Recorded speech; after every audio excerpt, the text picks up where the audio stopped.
Alright, I got a rant. So I'm probably gonna record this around the same time I record my first video, but fuck it, I'm gonna go crazy. So I'm gonna talk about why, in my opinion, fucking I'm playing these right now so I can like flush my thoughts or whatever, but on why I think the modern day underground rap scene, at least in the online days, like why it just has a soul in 2025 compared to like say 2014, 2015, 2017, even 2018. And to me, I think the best like I'm a little a little bit, but I think the fuck, it's too damn loud. I think the greatest like reasoning why I think this shit is very apparent to me is more so the fact that expression feels a lot more muted in my mind. I think the 2010s were a lot more colorful. You had, I mean, obviously Raider. I mean, not as like colorful, but more like sort of expressive and very vulgar and crude. And I can't deny it. It's still like that now, but it's a lot more boring in how they express their hedonism, for example. I mean, but you had fucking back in the day in like what the 2010s, you had what Raider Clan's like the prominent one, Metro Zoo is like their prominent underground group in my mind. Sure, you say like Such Hollow Water Boys, yeah, like all that, but really for me, what kind of sparked my interest as I got older was really Metro Zoo and Raider Clan, definitely. Fiscal's Perp, Young Simi, Chris Travis, I guess Xavier Wolf. I don't really like Xavier Wolf that much. Probably other people I'm not including. Nell, pretty good. Lofty 305, Mike DC. Really more Metro Zoo, but like Mike DC was not part of Metro Zoo. That was Proper Boys. But what was I saying again? Yeah, why do I think it's soulless? I mean, sure, you have people like Xavier Sobase, which I respect Xavier Sobase a lot. I think he's one of those like underground rappers I think that pays really good homage to kind of like the old. And if anything, he's very nice on that. But I think underground rap in a sense, sure, it had more of a tiring period, but you're hearing Lucky right now in an old 2017, 2018 song with Babyface Kobe. Don't ask why I know this, I just do, but the point still stands. We had this sort of lethargic era, and although it was cool, the point of underground to me was that you could have so many different archiving sounds, and now in 2025, everything's so condensed into such a small, finite format that it just sucks.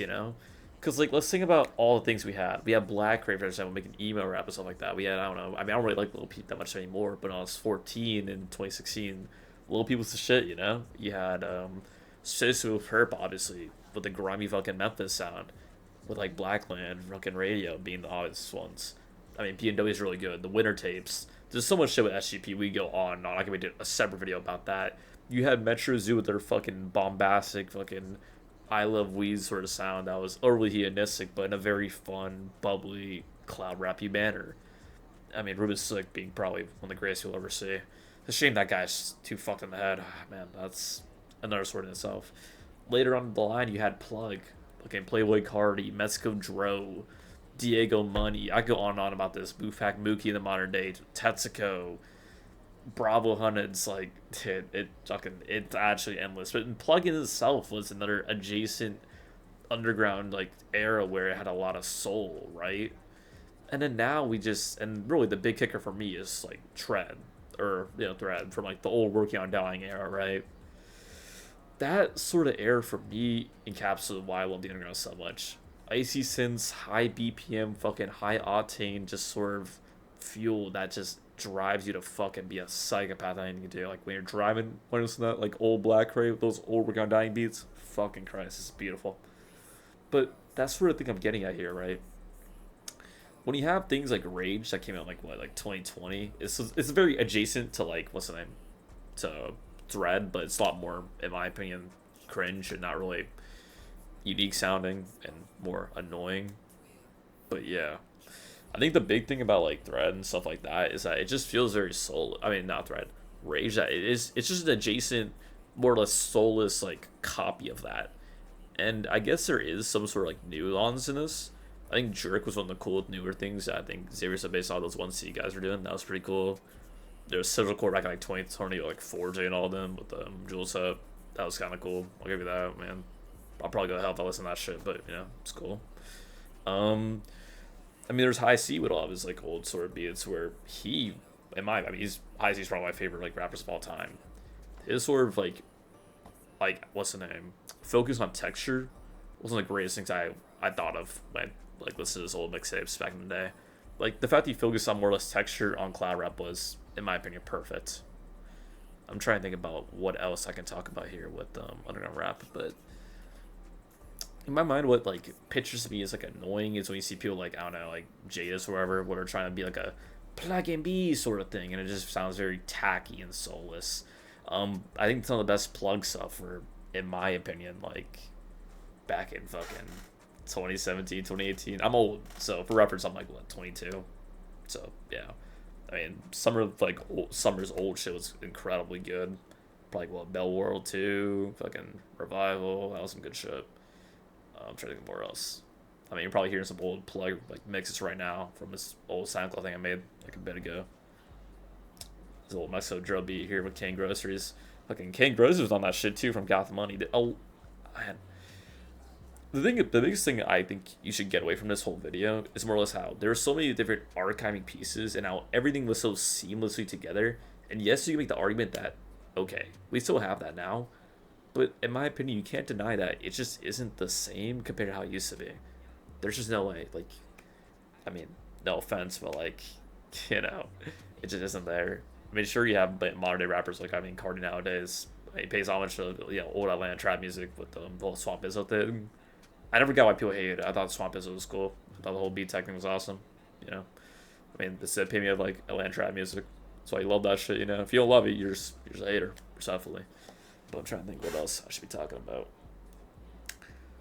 I think the most like, I guess like underground artist that like captures the sort of vibe that I kind of grew up listening to, thinking, man, this shit is cool as fuck. It's definitely Xavier Still based. That dude just makes music to make music, and he has fun doing it, and I respect it. He's in my opinion, he's more like the like the modern day amalgamation of what Lofty 305, fucking Ruben Slick. He made a song Young Fish Mix based on Ruben Slick. Shouts to him, respect, and definitely a lot of the other like plug shit too, or they're just making music, make music, right? That's what it was about. And when you remove this sort of thing where everything's all commercialized and man, you gotta be like the underground, you gotta be like this and this and that. And you're like, I don't know. It just doesn't really fit to me. I think for me, now I'm older now, sure, I want to get it. And fuck it, you know, if I'm old, so be it. It just doesn't have the same charm as it used to have. I'm trying to think of other rappers that kind of fit this bill of like annoying, in my opinion. Osama-san, he had like a cool project, but then he kind of went mainstream and kind of annoyed me a bit. That's been sort of 50-50. Like, he's like funny, but I can't really listen that much. His old Jerk projects are pretty cool. Some of the production from like a Colt 14 and a Millie are pretty fucking good, and then I don't know, just iffy. Saying like other like rappers that kind of like blown up. I think I said Jadis or whatever. That guy's a fucking freak. Shoot, there's probably a lot of other rappers. I can't be asked to fucking listen to them anymore. Respectfully, it's just dead to me. Definitely is some good though. I mean, I think other like rap scenes that were also kind of popping around that time, more the later 2010s.